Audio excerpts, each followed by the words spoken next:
and it's my distinct privilege to speak in support of the objectives advocated for over a dozen years with this organization. Ohana Hoopakele has proposed to work with the Department of Public Safety and other restorative justice groups to utilize the former Kulani prison or Kulani Correctional Facility as a pu'uhonua, or wellness center for substance abuse treatment and intervention programs that take a holistic approach and cultural approach to help redirect the lives of those affected, among other programs and activities.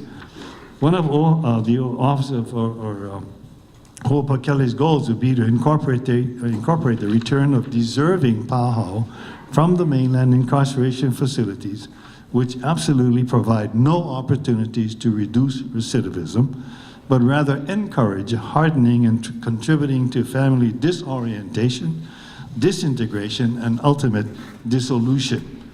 And that adds to the total compendium of problems that the Hawaiians inherit, unfortunately. The statistics we showed you was done by the Federal Study of Civil Rights Commission. And then OHA also did a study during the summit on the situation of Native Hawaiians. Maybe the judge would also know that more Hawaiians are being sent to prison with longer felony sentences than any other race. More Hawaiians are returning back to prison when they get out than any other race. The women with husbands in prison are like 40%. So you're looking at the children, or are we breeding more children to become prisoners? I look, and when I listen to the homesteaders talk about the homestead, well, there's the other 49%ers that gotta go work and get their aina. They're not homesteader Hawaiians, so they got their concerns too. And folks spend time a lot with the homesteaders and maybe looking into situations of other Hawaiians, maybe a visit at the correctional facilities and reinforce some of the Hawaiians that somebody is thinking of them. And think about the children when you say about the needs for children. Well, if you ask how many prisoners went to Kamehameha School, you probably find none. So I think our Hawaiian children would all get a start to go to Kamehameha schools, every Hawaiian child, so they can start out equally like everybody else, like the pass the test ones. You're looking at remedying the problem and not compounding the problem. So I'm trying to say that I think every Hawaiian child should have a shot at life equally and not be left out on the side of the road or didn't pass the test or no room, when there's enough trust with enough money to take care of every kid. You know that already. Native Hawaiians at risk. How ironic we have this meeting tonight. How many of you seen the sign, I don't care? You see them on top of the cars, the windows, I don't care. Right here, I don't care. I don't know how long we've been asking how much you will spend for the Akaka bill.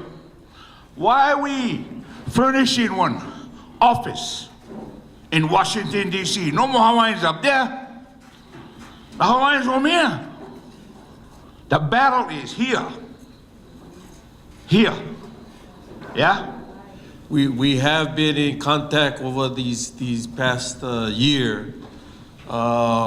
I also want to mention that the Criminal Justice Task Force report is a very significant document that you really should consider.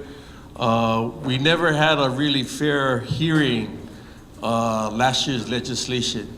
The report was given to the governor, and the reason why is because OHA spent our own funds. We went to every island to gather mana'o from the community on what they think recommendations would be for systemic change. And in that report, we address policy changes at the state level. We look at policy changes within the correctional system in terms of sentencing, like felonies. Those with substance abuse can reduce sentencing, and to address the parole board situation, who really has the authority for sentencing.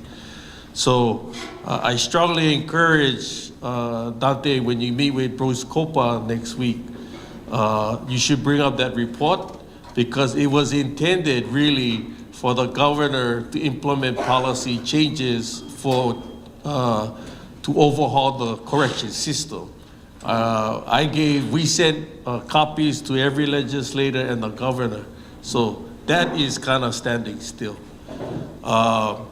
As for the recommendation that Ron was talking about, yes, we have moved on it. OHA, we still are in the planning stages of meeting with the Ali'i Trust. I have met with Chair Machado. She has given her approval, but it takes some planning to bring all of them together. We are looking within the next several months. But this probably will be the beginning of many more to come. That does include the HHL, Kamehameha Schools, Queen Lili'uokalani Trust, Queen Emma Foundation, Lunalilo Homes, and the Office of Hawaiian Affairs. So it's the beginning efforts. We do have commitments from the board chairs and the executive level.